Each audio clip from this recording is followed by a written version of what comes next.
কিয়ামতের বড় বড় যতগুলো আলামত আছে, মনোযোগ, কিয়ামতের বড় বড় যতগুলো আলামত আছে, মনোযোগ, কিয়ামতের বড় বড় যতগুলো আলামত আছে তার ভিতরে একটা গুরুত্বপূর্ণ আলামত হলো নুজুল ঈসা। বর্তমান ইসরায়েলের একটা জায়গা আছে বাবেলুদ,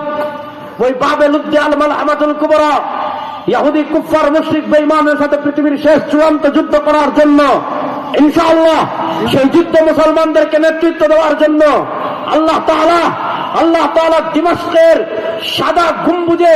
ফজরের নামাজের সময় ইনশাআল্লাহ যখন দাজ্জাল মুসলমানদেরকে ঘেরাও করে রাখবে, আল্লাহ তাআলা ফজরের সময় দিমাশকের মসজিদের সাদা গম্বুজে আসমান থেকে দুইজন ফেরেশতার কাঁধে ভর করিয়ে আবার ঈসা আলাইহিস সালামকে দুনিয়াতে পাঠাবেন ইনশাআল্লাহ। এজন্য কিয়ামত সংক্রান্ত আমাদের গুরুত্বপূর্ণ যে কয়েকটা আকীদা আছে, এই কিয়ামত সংক্রান্ত আমাদের গুরুত্বপূর্ণ একটা আকীদা হলো নুজুল ঈসা। ইনশাআল্লাহ ইহুদিবাদী আধিপত্যবাদী শক্তির বিরুদ্ধে লড়াই করার জন্য, মোকাবেলা করার জন্য ঈসা আলাইহিস সালাম আবার দুনিয়াতে আসবেন, খিলাফতের পতাকা উত্তোলন করবেন, পৃথিবীতে ইসলামের হুকুমত আবার প্রতিষ্ঠা হবে ইনশাআল্লাহ।